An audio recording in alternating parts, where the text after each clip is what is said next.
Hello, everyone. We are getting ready for you. I was looking for my camera, but now it's right there. Hi, Elena. How are you? Good. How are you, Paulina? It's going to be one of those days that I don't know where I am, but we are getting ready for you to be live in a minute. So don't go anywhere. We'll be right back. But do start saying hi in the chat, where you're from, and of course, your questions for Elena Mutonono. Are we going to be back in a minute, Elena? Yes, yes, Okay, absolutely. we are. So don't go anywhere. Post your questions in the comments. See you soon.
And here we are. I said a minute, and a minute it is because we want to give you as much value as possible. We have about 30 minutes, so get your questions now so that we can answer them as soon as we can.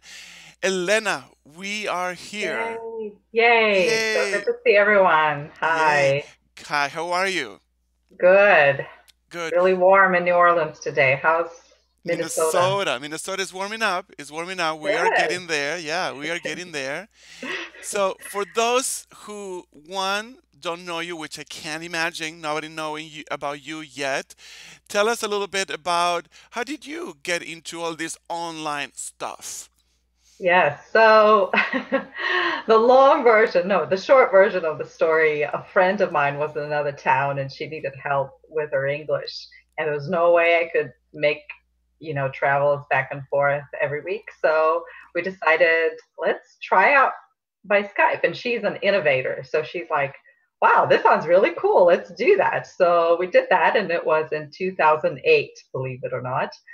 And so ever since then, I've had the experience of teaching ESL online and then being an accent trainer, and then finally a coach, a teacher trainer for teachers who want to start their online teaching businesses.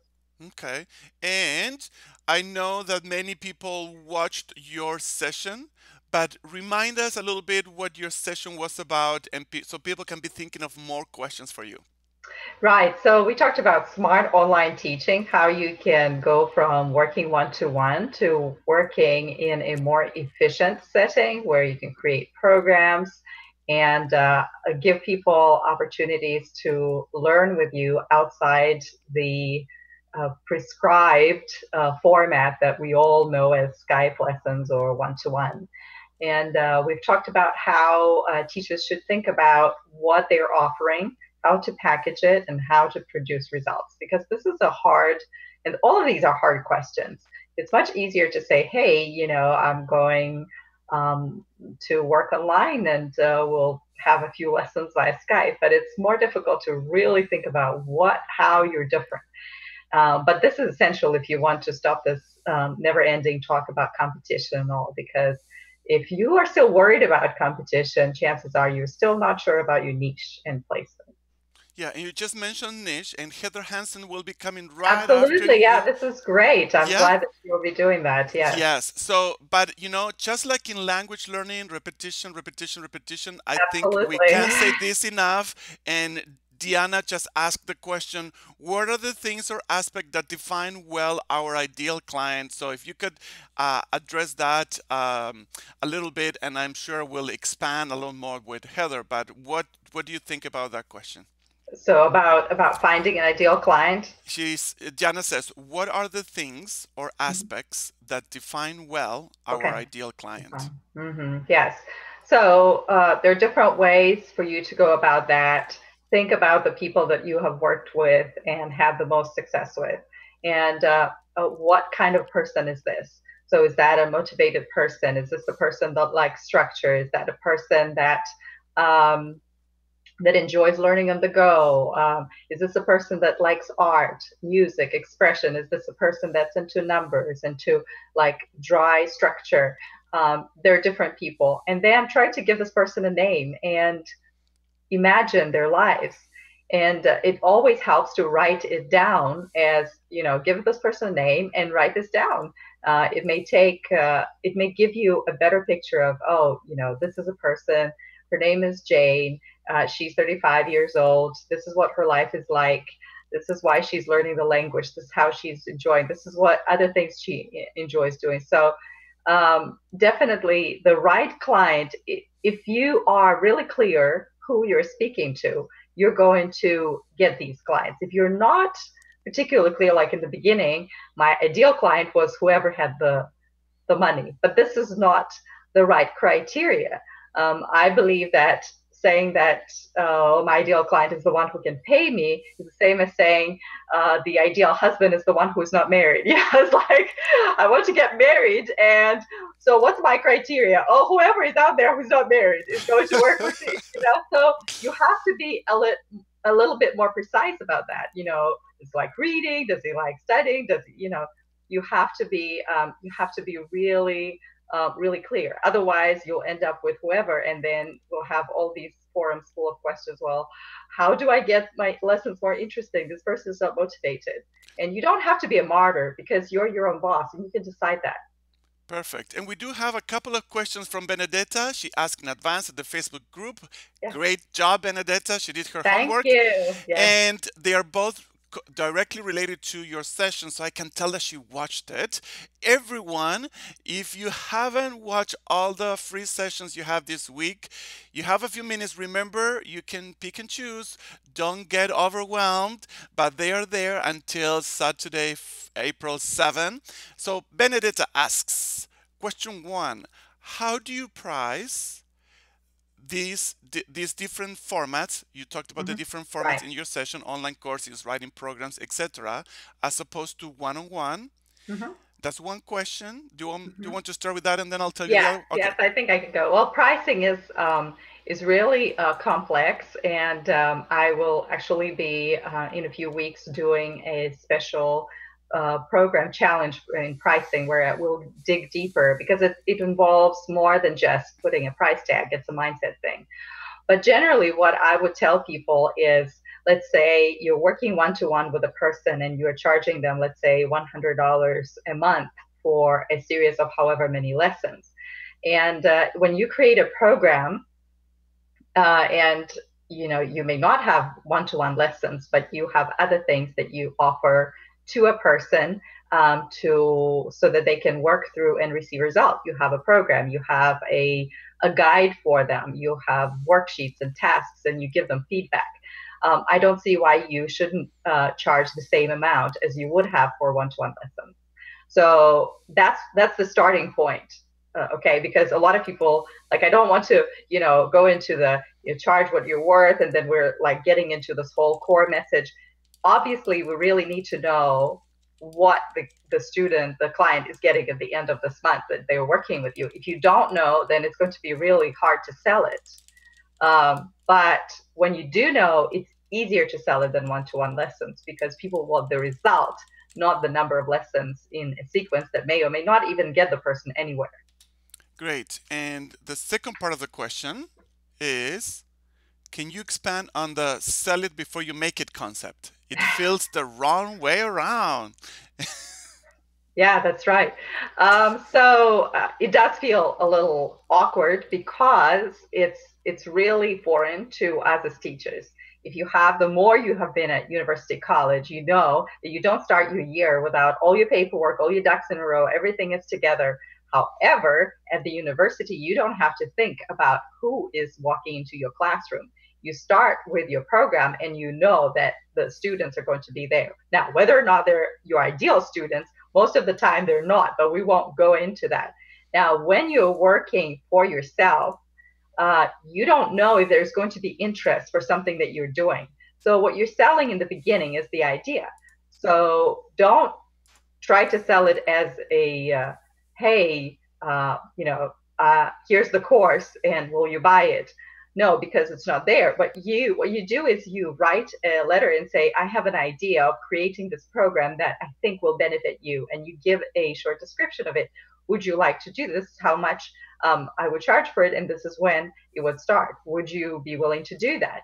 And if that works and person says yes, then this is how you do it. And I mean, I've had dozens of people that I've coached that have done this and have sold their programs that way, and I have done that myself. So obviously, you are going to deliver. You're not just getting the money and then running away. That's bad business. And if you do that at least once, nobody's ever going to come back to you. So it's in our interest and your interest, and to when you say, okay, this is what it's going to be, we're going to deliver. Okay, perfect. Thank you for that answer. And Diana asked a question about a fear of losing students if we change our format. She says, if I've been Mm, giving one-on-one sessions and I suddenly change my format right, to teaching to work smarter, what if right, my students don't like the new online format? What would right. I do? What can I do for not losing a lot of students and income? Right. So this is a complex question, another complex question that you want me to answer in 2 minutes. Like it takes months to work through this. This is a mindset thing as well. So first of all, you don't suddenly announce to everyone, hey, I'm changing my format. Never ever do that. You may have it in your mind. In fact, remember how you teach, for instance, a language. Like you have some sort of a plan in the back of your mind how you're going to teach these students how to pronounce or do whatever. But none of them knows where you're going with it. So you don't come to your students and say, okay, today I'm going to give you 5 didactical exercises with the final goal and the outcome and the output and all that, and then you lose everybody. So the idea is you have something in the back of your mind. This is your plan, but don't ever think that you will do it overnight, because if there's a student that loves working with you and you come and say, okay, no more one-to-one, they will say, okay, you know what? No. So don't do this. What you want to do is probably create a one short snippet of your program, let's say a weekend thing, or maybe a 3 or 5 day thing, and make it free. And write to your students that are one-to-one and say, hey, I've got this really great idea of a writing program, and I think you would benefit from it. In fact, I like working with you so much, I'm going to offer it to you for free. Would you like to take it? We'll go through it for a week, and then you'll give me your feedback. And if you would like for me to do it for 3 more weeks for you, this is, we can talk about that later. So you do that slowly and gradually. And we need to remember that smart online teaching is the long-term goal, which means you have to have shorter milestones to get to that goal. If you want to just step into it, it's not going to happen. It is a gradual process. Mindset and business running, it takes time. So yes, if you do that, and once you do that, though, once you write a program, create a program, and once somebody buys it, you are never going to be the same. You will do everything you can to get to the point where the more students you can get that way, the better. Obviously, it also depends on how you interact with people. How do people learn about your teaching style? Now, if you've always been on the platform and always teaching Skype lessons, that's all they know. But let's say you go onto another platform, social media, and you start encouraging, engaging people into your core message and telling them about how writing, for example, writing for to overcome anxiety or writing for therapy is so helpful that people want that. They don't want the Skype lesson.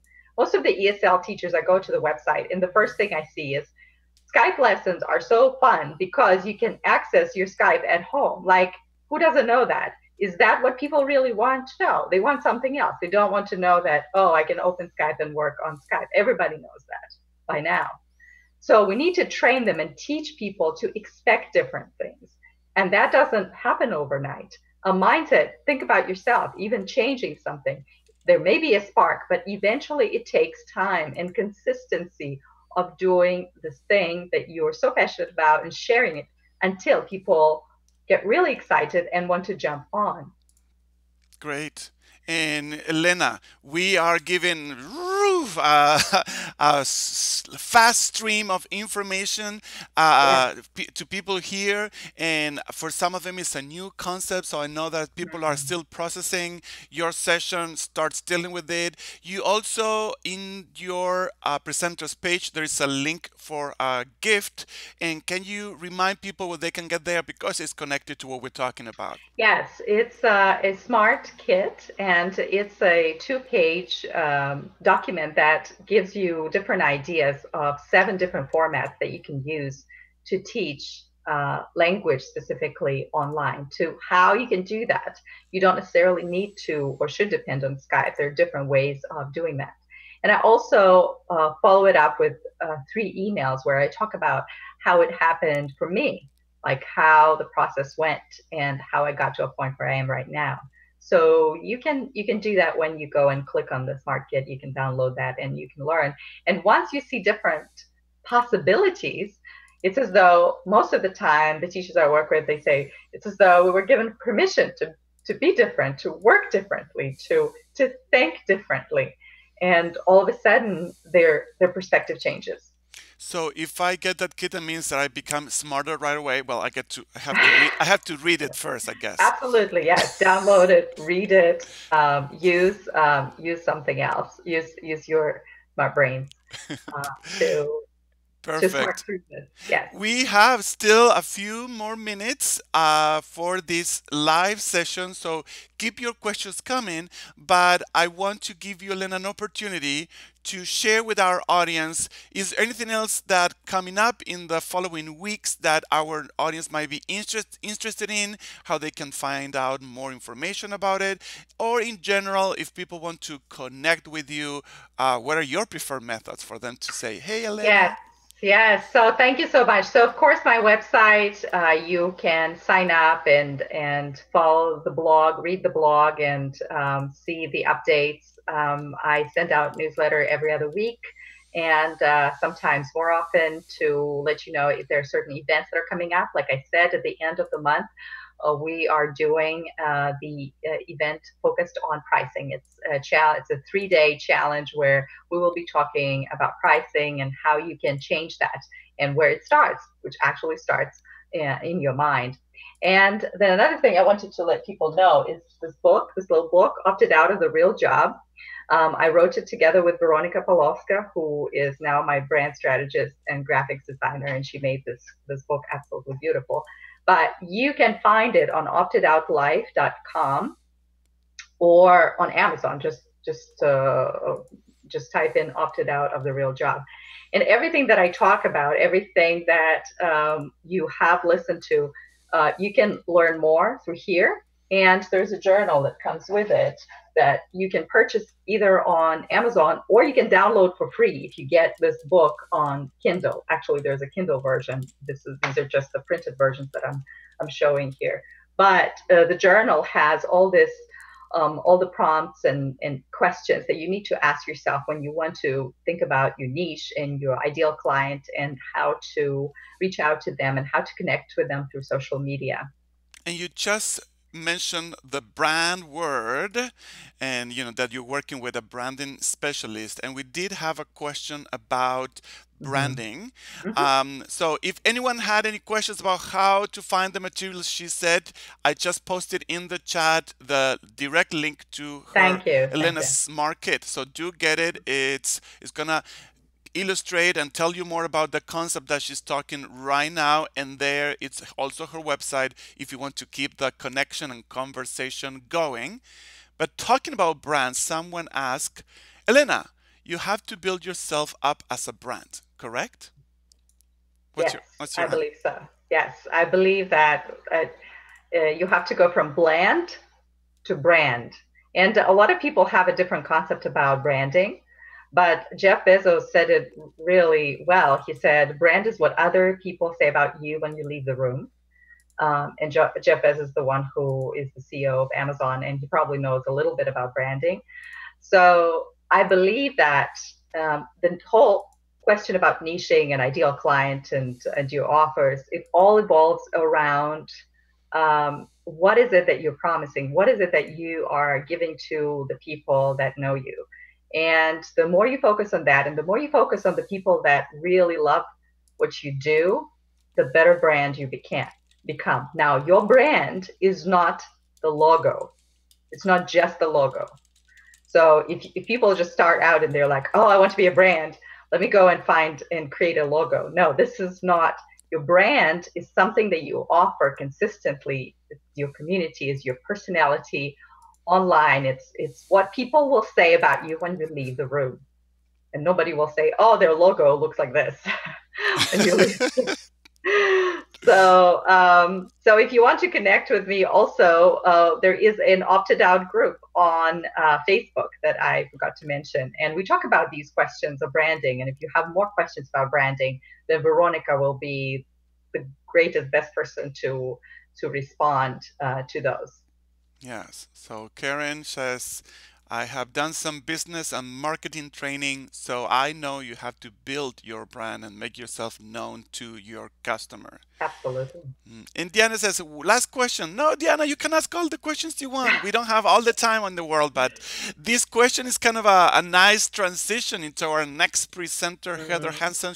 She's coming up to talk all about niche and more, because remember that each of these speakers have their presentation on one specific topic for the Language Learning Summit, but they are all entrepreneurs and online teachers, so obviously they have the ability to answer in many other aspects. So I appreciate, Elena, that you're here, not only talking about smart teaching, but other aspects of your business or teaching in general as well.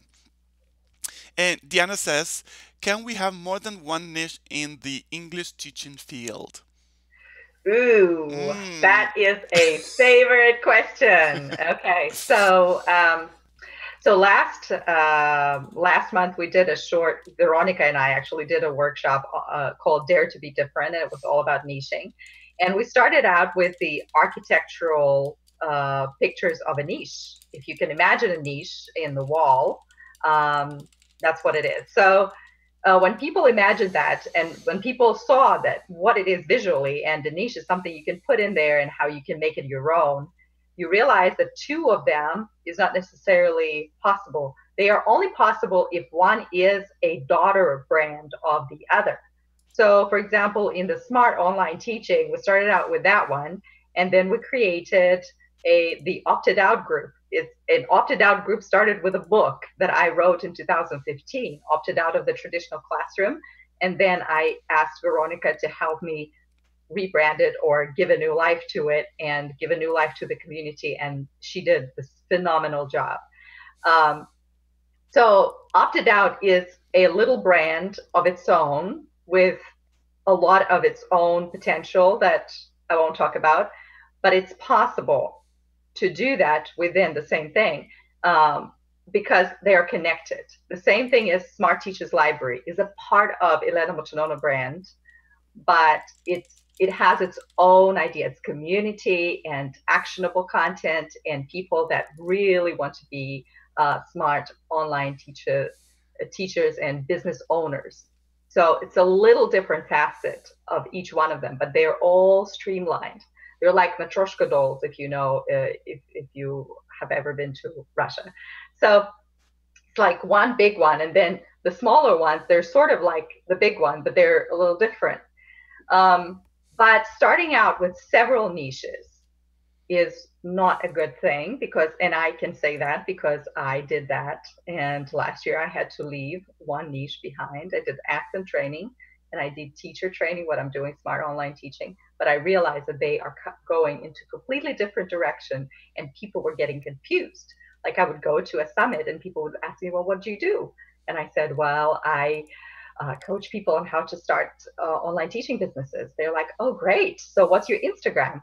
Oh, never mind my Instagram because on Instagram, I have my accent training. So people were getting confused. And that's what you don't want to happen. And that's why I actually closed off my almost 12,000 follower Instagram account, because I felt like I really wanted to devote more to this one brand. I didn't want to confuse people. So it's possible to have multiple brands if they're within the same one, but you always start with one. Because if you start with teaching writing and teaching grammar, eventually they will go separate ways.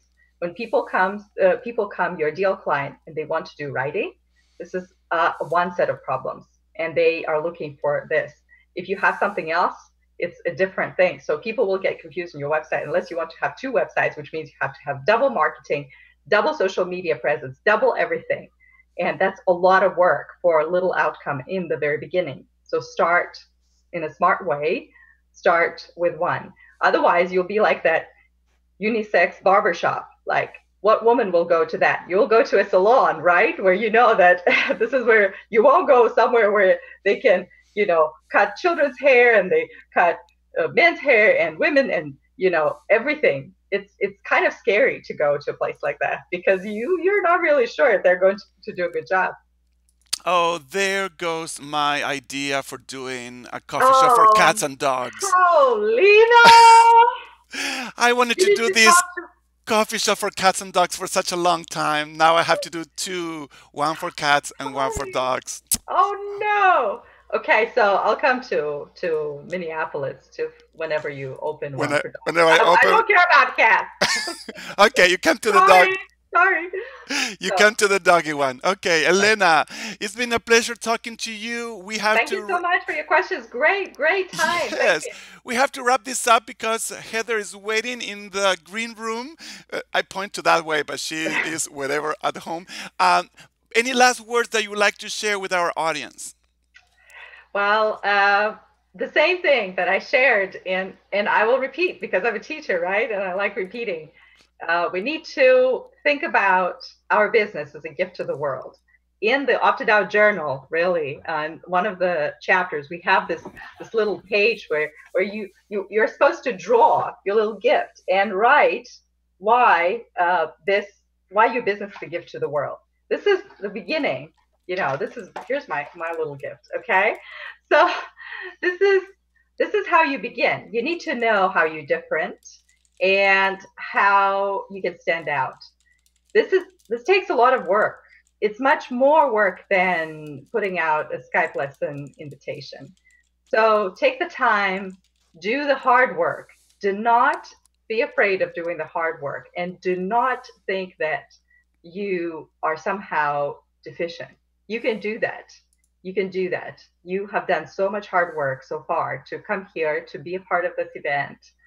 You can do the hard work and you can build a business that can be sustainable. It takes a lot of effort and it takes difficult decisions. Nothing worthwhile in life ever comes easy. So think about it, ask yourself hard questions, and create the gift that the world will need, that the world needs right now.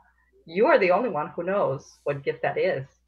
And there are some people that are looking for that gift, and you are the only one who can give it to them. Great. Thank you so much for your inspiration. Thank you. And I hope to talk to you again soon. Absolutely. I hope people connect with you as well. And it's time for our little coffee break. We're going to have a 2 minute Yay. coffee break. Yoo-hoo! Go for coffee break, everyone, but make it short because Heather is waiting and I want to start on time to give you also lots of value. Thank you, Lena, and I'll see you around. Thank Take you. care. All right. Bye. Bye, everyone. Bye bye.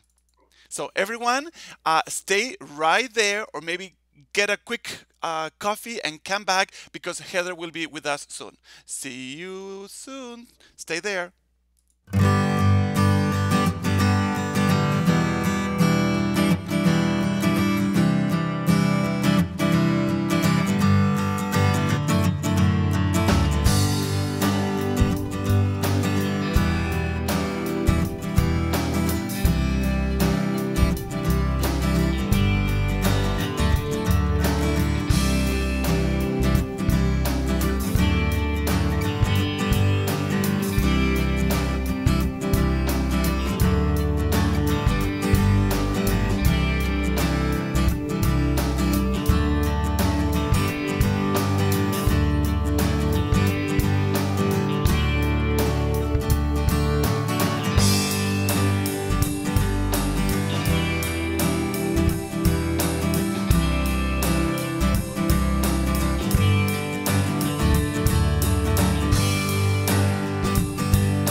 are back with Heather in the house. Hello, Heather. Hello, hello, Paulino. Nice to be here. Hi, everybody. Woohoo! Yay! So it's good to have you again. I hope people have watched your session at the Online Teacher Summit and come here with lots of questions. Just in case people didn't get a chance to watch it, please give us a little bit of an overview. What did you talk about in your session? Yeah, it was jam-packed with stuff and lots of action points. So I hope people aren't feeling too overwhelmed and overthinking things now. But the first thing that we talked about was how to identify your niche, how to really zero in on, the combination of factors of what you love doing, what you're good at, what people will actually pay for, and what they need, and finding that sweet spot to really attack the market. And then once you have an idea of what your niche is, who you're trying to go after, then defining your target clients, defining the people that you want to work with so that you know where to look for them and you know where to find them. So that was kind of the umbrella concept that we were discussing. Yeah. Perfect. And share a little bit about you because I love to give examples of entrepreneurs and to show that we are all different. There's space for everyone here and we can all find our place bringing our talents and bringing our experience. So could you tell us a little bit about you? How did you get into teaching online or the online sphere? Yeah. Well, I started as an English teacher like everyone else in the classroom, and I was working for a language school in Singapore. I was living there for 8 years and was doing one-on-one training, was doing group classroom training. And then one day I realized I could do that on my own if I built my network and figured out a niche and started branding and started meeting the right people. So I started doing a lot of face-to-face training and teaching. And then it got to a point where I could see that doing all of this one-on-one, my calendar was filling and I couldn't grow, right? I got kind of stuck. And so that was when I started turning to online programs. It also helped me because our family situation, we move around the world.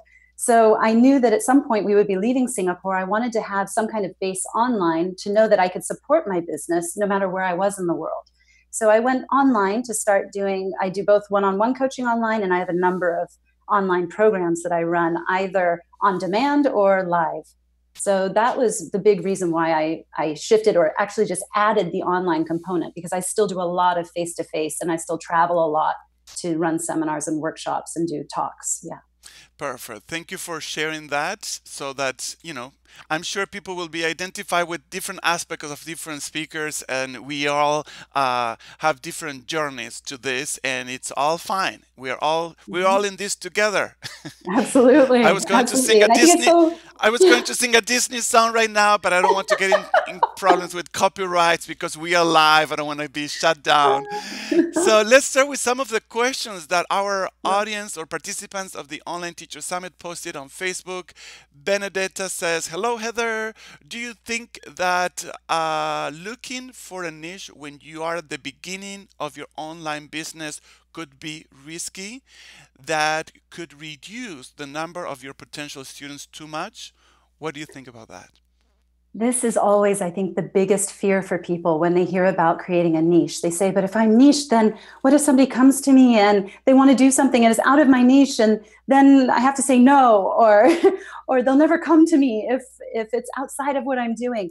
I totally understand that at the beginning of your business, when you're first setting up shop and you need to pay the bills and you need to get clients in the door, then you're very much interested in taking whatever you can get.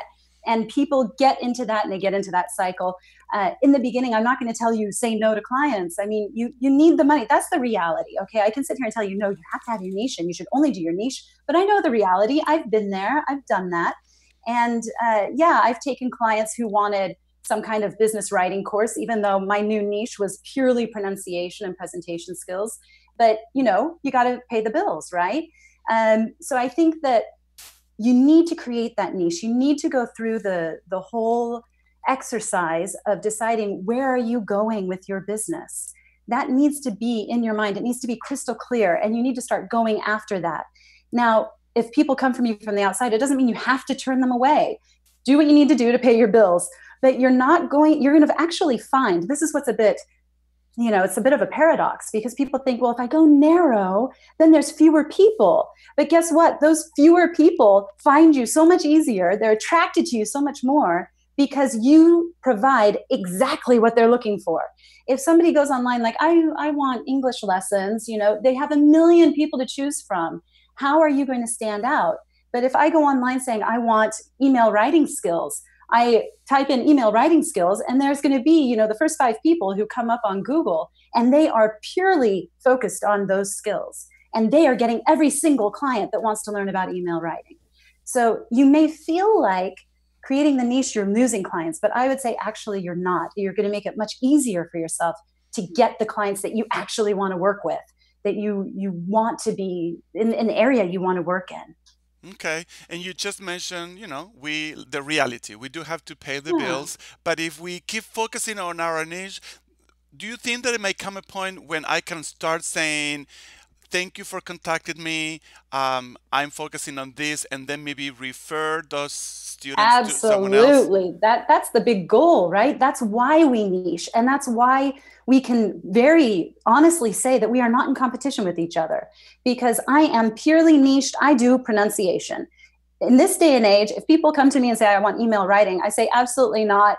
I don't do that. I don't enjoy doing that. It's not my thing. But one of my very closest friends is a world expert, best-selling author on email writing. So of course I'm going to send them to her.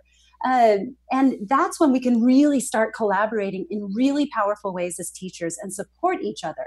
Because when we're very purely niched, there isn't this feeling of, oh, they're going to steal my client. I actually have partnered with other teachers who teach, for example, presentation skills. The same area I teach, I also do presentation skills training. But I'll partner with a presentation skills trainer. And when they're working on presentation skills, they'll send them to me for pronunciation. And I don't touch their client. I don't want to have anything to do with their client for presentation. I'm purely teaching pronunciation, and they keep their client for the presentation side. So we can collaborate in all kinds of ways without having this constant fear of, oh, is someone going to take my client? It's such a narrow view, and we want to be able to work together and support each other as best we can. And we need to do that in our industry. I think that's one of the reasons English teachers are kind of holding themselves back because we aren't supporting each other the way we really could. I mean, your summit today is a wonderful example of teacher collaboration. And all of us that are speaking at this summit are doing similar things in the area of helping teachers set up businesses. And yet we are even niched in certain ways. And you're going to find that some of us fit your personality and fit what you want better than others. And that's also part of it. So that's why the niche is so important. Great. And we've been having some networking sessions where we just meet among participants, Yeah. and the word niche comes in every single session. Is one of the hardest thing. And I want to read a comment from Jean, or Jeannie. I'm not sure if I Yeah, I think forgot I if it saw is that on Jean or Facebook. Jeannie. Jean. That I kind of sense kind of like a little sentiment that a lot of us have when we're starting working on our niche, which is maybe a little bit of frustration, confusion, because we are kind of changing our mindset. She says she's working on her statement, something you suggested in your session. But however, the statement is, I help blank who blank do what blank in order Mm-hmm. to.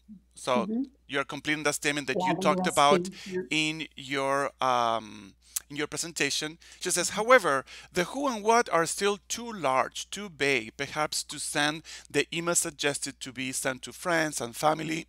Excuse me. One step was to join sites where niche groups and hang out. So she's kind of recapping some of your presentation. Thank you, Jeannie. To be to be honest, I do not know where to begin with this and without testing to see if there is interest. And I'm loath to start talking.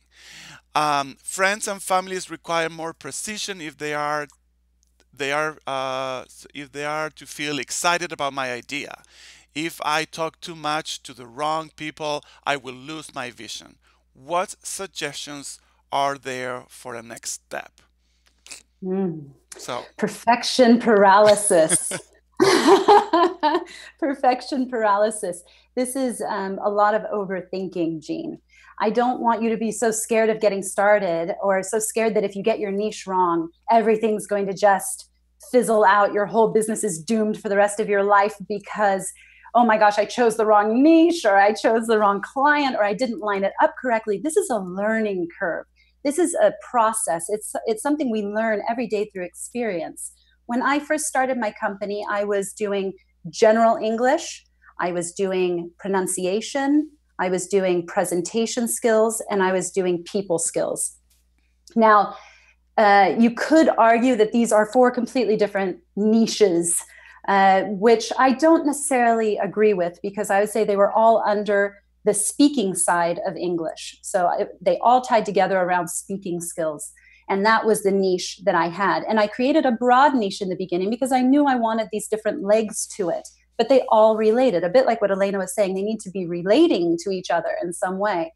And so those were my four pillars. But I found out very quickly, my market basically told me, listen, I don't want to pay your rates for general English teaching. So I'm going to go to a language school, or I'm going to find just a normal teacher who isn't branded, who isn't niched, who's willing to take $20 or $30 an hour, because anybody can teach me that.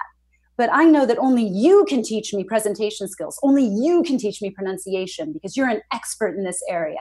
That was clear to them through my branding, through my all my messaging and the way I worked with them.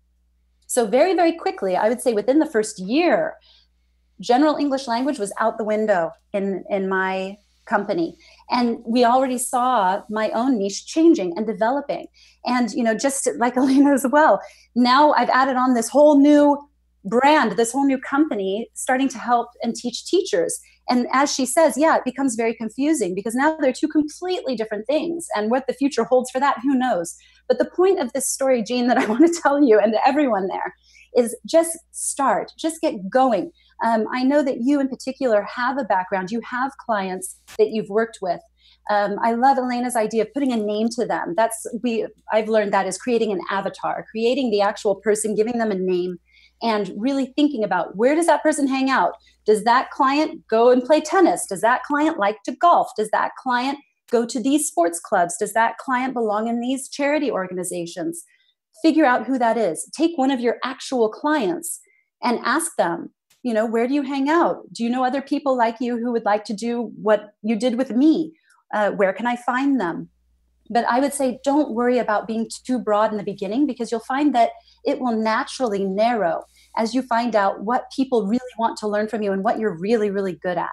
I can understand for really, really beginner teachers that you're like, well, gosh, I've barely been teaching. I have no idea what I want to do or what I like.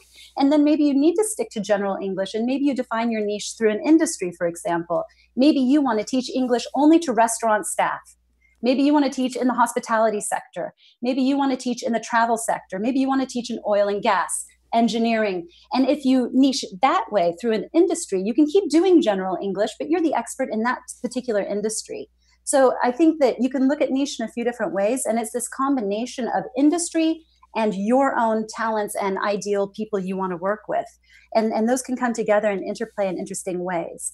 I deal with basically all different industries, but I'm very niched on my subject areas. But you could be very, very general, but be very niched in your industry. So there's different ways to go about it, but don't overthink it. Just get started and start doing something. Don't feel afraid. You will learn from it. You will change. You will move forward, and it will work out in the end. Don't be afraid to make mistakes. You'll learn from it every time, and they aren't mistakes. None of it is mistakes. You're going to learn from it and keep moving forward. Great. And I know we're going to repeat certain concepts here because we probably need to hear it in many different ways. Sometimes just the way that when we learn a concept, and there are also different kind of learners, the visual learners, the kinesthetic learner. So some of these questions, they might seem that we repeat ourselves, but as you mentioned, it is not a simple process, and it's interesting to and important to hear it from many different ways. So I'm going to ask you, Diana, questions that you answer in some ways, but she's addressing one point in particular. She says, how can I know that I've delimited my niche? How specific it has to be? And then she goes, I mean, do I define it by levels of English, by skills of English, besides age or nationality? So when can we start having a sense that our Mhm. niche is taking a good shape, that it's limited enough? Yeah. I mean, your goal is to try to get as specific as you possibly can. But you could be starting out with something more broad, saying, I know I want to be dealing with people at a more advanced level.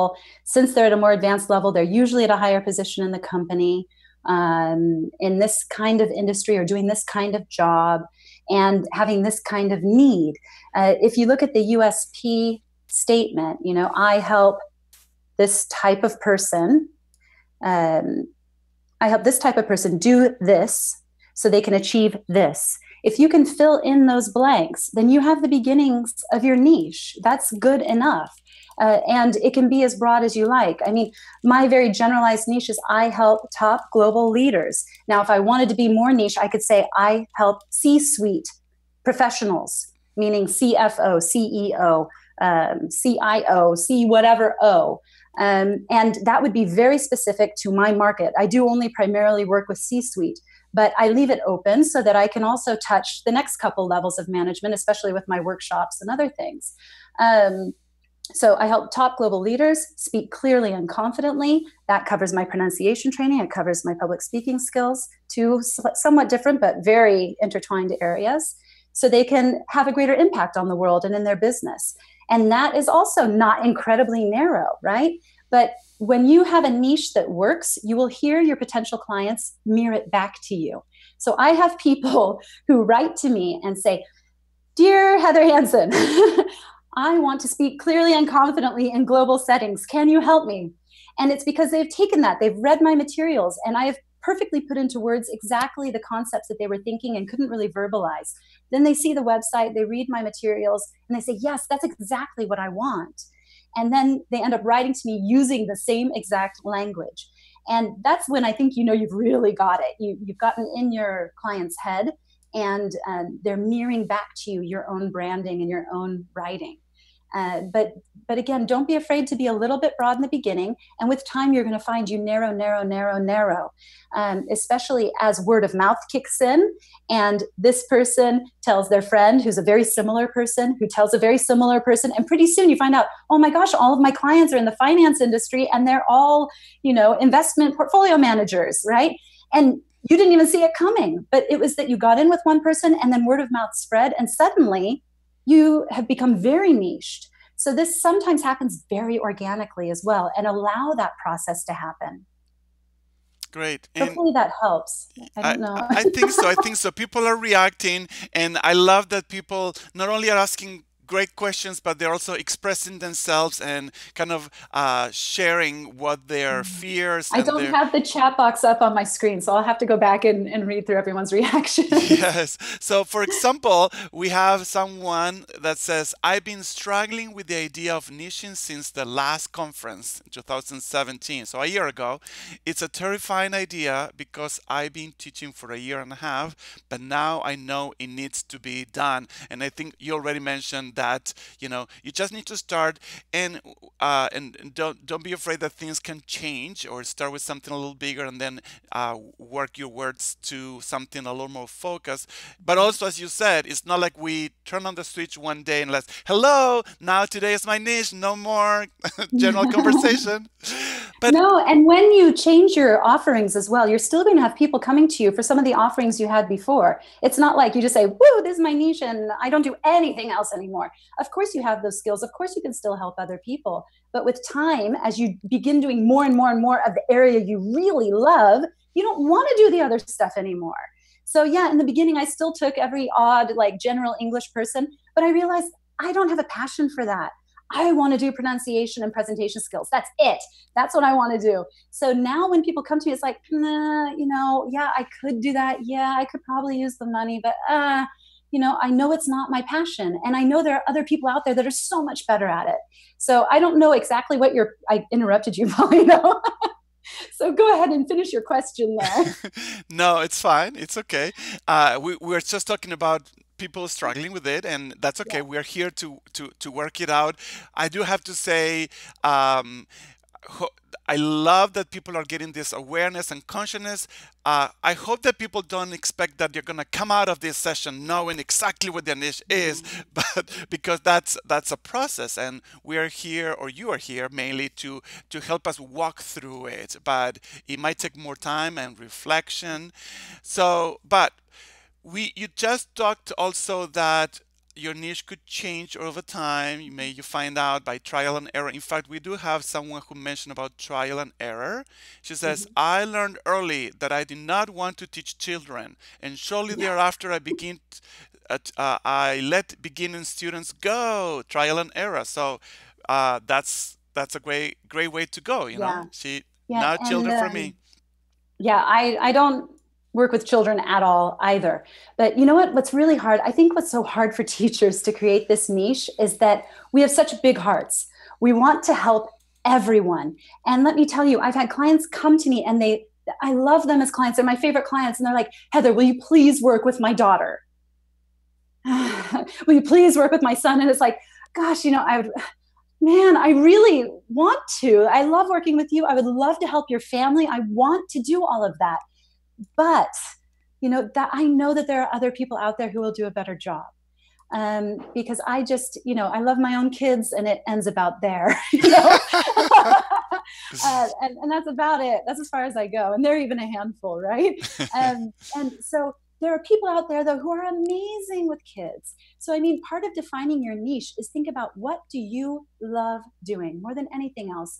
I mean, okay, we're all English teachers. We love teaching English, but be honest with yourself. There are part of those lessons that you really enjoy, and there are parts of that lesson you wish you could just throw out. This is your chance, right? I hated teaching grammar from the very beginning. I mean, English teacher hates grammar. Wonderful, right? So it was like the sooner I could get out of that grammar stuff, the better. I have one day workshop I run called Get to Grips with Grammar. Very quick overview for higher level people. That is the only grammar I will touch. And I don't even know the last time I ran it, to be honest. People generally don't come to me for that. I just have it there on the website if they want it, or maybe we take little pieces of it and incorporate it in other programs. But think about what you love doing. I always loved the speaking stuff. I loved teaching pronunciation. I loved helping them gain that confidence and seeing them just open up to speaking. And that was why I pursued that area, because I was happy to let go of grammar. I was happy to let go of vocabulary even. And just focus on that one thing. So I think the easiest way to start defining your niche is think, what do you love the most? This is your chance to do that all the time and nothing else. And yeah, in the beginning, you might still have to take some of those other clients that, you're good at it, you can, but it's not your passion. And then you can start focusing on attracting and bringing in even more of those clients in the areas that you really love. That's kind of how I would suggest going about it in the beginning. Perfect. Thank you. And you also talked about things can change. So you can start with that, but Yeah, things can change, can take a little bit of different direction or narrow absolutely. down. So we have a question related to that. Diana says, if I already have a fan page on Facebook and a YouTube channel, which I started before niching, so I would assume that Mm-hmm. it's a little more general, Mm-hmm. do I need to create other accounts so that I can publish things addressed to my niche? So the way I interpret this question is I already have at least starting a social media presence or an online presence, being a little more generalist, and now I'm niching down.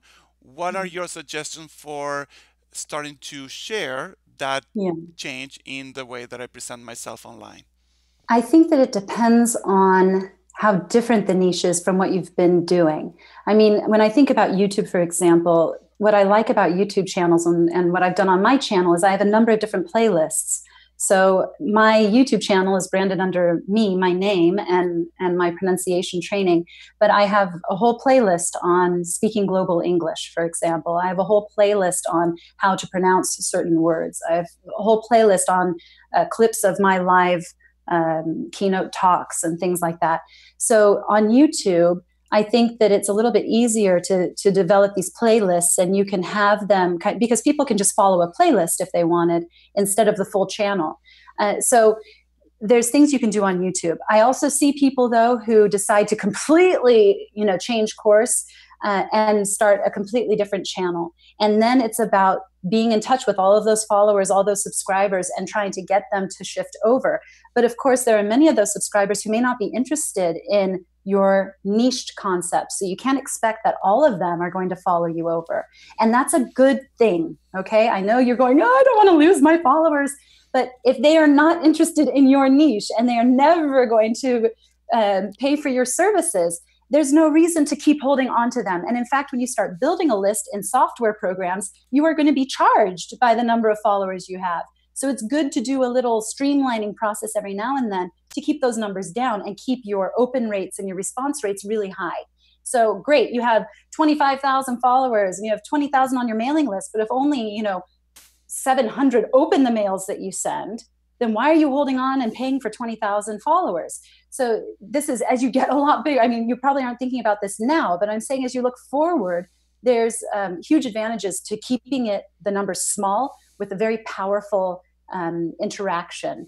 And I know people who have a list of 300 people and can make more money on a program launch than somebody with 5, 6, 8, 10, 20,000 with a very little open rate, a very small open rate, and followers who aren't interested. So it really is going to depend on the specific situation. I'd have to have a lot more information to kind of guide you or tell you where to go with that. But it is possible to maintain the channels you have now. Even things like Facebook, there's a lot you can do with changing the name of that page and kind of re-niching it. And I have done that in the past. I mean, I've been through 3 brand names. My company name has changed 3 times. I hope I'm going to stick with this one for a while now, but I started in one and I changed the name again, and I've had to rebrand and change my pages along with it. So this happens. This is part of growing. This is part of developing your company. And now I'm 10 years in and I finally feel like I've got it, right? So learn from the people who have been there, done that, so you can cut down on your learning curve and hopefully get to it before 10 years. but don't be afraid to let the process happen as it happens. Great. And we have time for one more questions because we can spend hours here talking about this. Obviously, people are very passionate about it.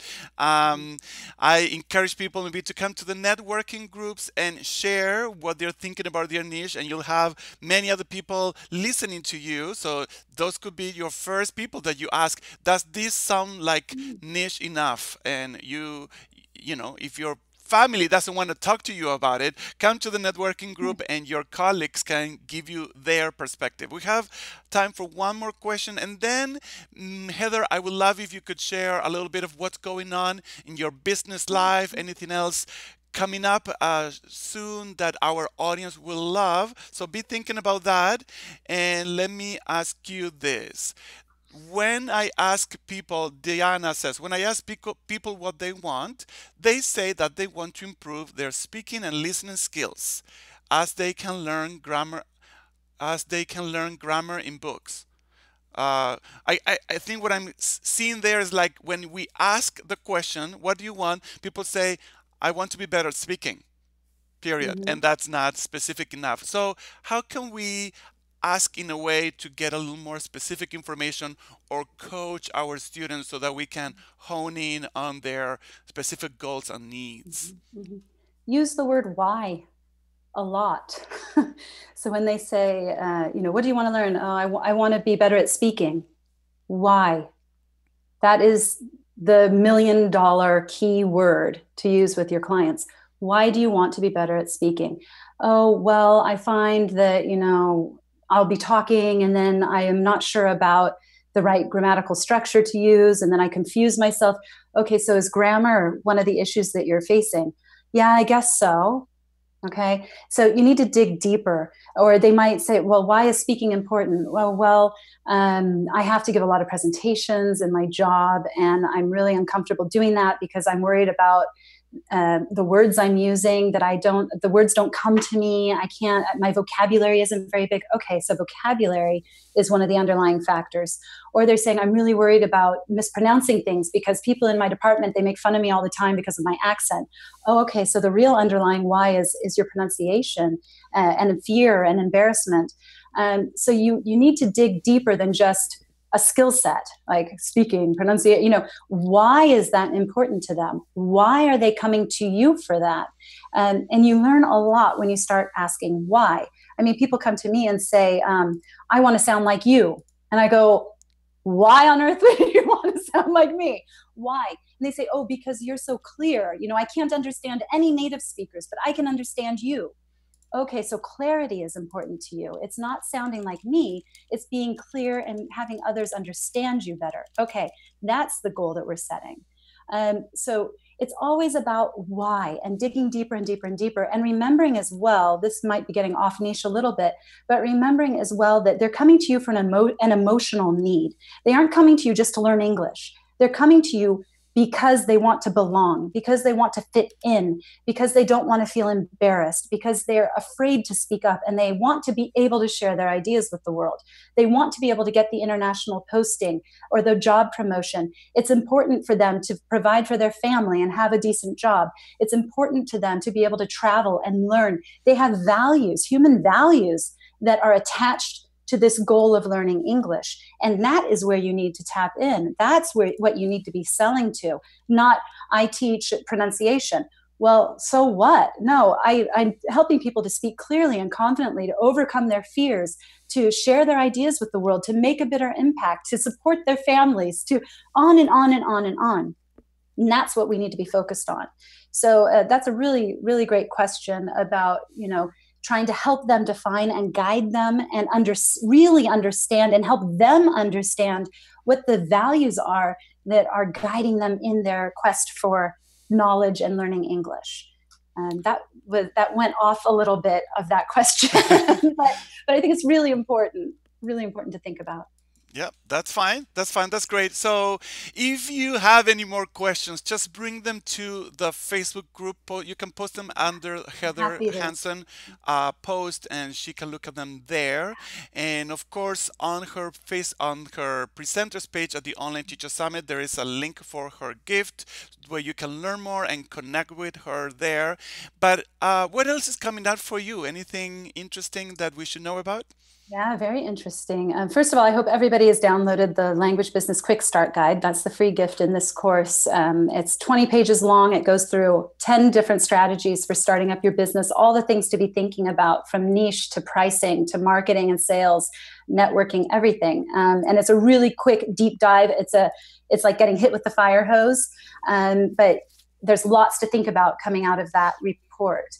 And if you feel like you're resonating with the content and you're thinking in the direction that I'm thinking, because that report will take you into an entirely different world. And if you're not ready for that world, you might not be ready for it. But if you feel like, wow, I want to go that way, I want to get there, then we're starting the 6-week business boot camp next Sunday. And early bird pricing ends tomorrow. So get onto my site. You can go to globalspeechacademy.com and click on For Teachers. And there will be information right there about the business boot camp. And it'll take you to another page where you can read more. And that course is awesome. So it's 6 weeks, one call every Sunday. And then there's materials, handouts, workbook. I can't remember how long the workbook ran. It's something like 60, 70 pages of content, deep content, where I'm really open and honest about how I've built my business, how you can build a 6-figure language teaching business. And I know many of you will say impossible, but it is very possible. So if you want to figure out your niche, earn the money you deserve, work with the people you want to work with, then the 6-week boot camp is the place to start. And it's intense and I push you, but it's a really awesome group and we are all really supportive of each other as well. So I'd love to welcome any of you into that. So you can go to globalspeechacademy.com and click on For Teachers. You'll find the info there, but do it quickly because tomorrow the price goes up or Sunday morning, actually, the price will go up. Great. Thank you very much for sharing that with us, and thank you so much for your time and sharing your expertise with all of us. Thank you for all the questions. Yeah. Thanks for the questions. I'm happy to continue the conversation on Facebook as well. Thank you. And they can also join our our English Teacher Business Network. We have a Facebook group as well, English Teacher Business Network. If you look that up, I'll approve you to come in there. And we're a group of business owners that are teachers, all kind of networking and helping each other out with marketing and niche and everything else. So you're very, very Excellent. welcome there Even as more well. ways to connect with Heather Yeah. and keep learning. And thank you, Heather, again. Thank you. And talking about keep learning, remember today, Friday, April 6th at 1 p.m., we have one networking group. The link is in the chat box, but all the links to register are in the interview sessions at the Online Teacher Summit. And we are almost done. I can't believe it. Tomorrow, we have two networking groups. Saturday, April 7th, one at 9 a.m. Central Time, another one at 12 p.m. Central Time. Hopefully, you can join one of those or both.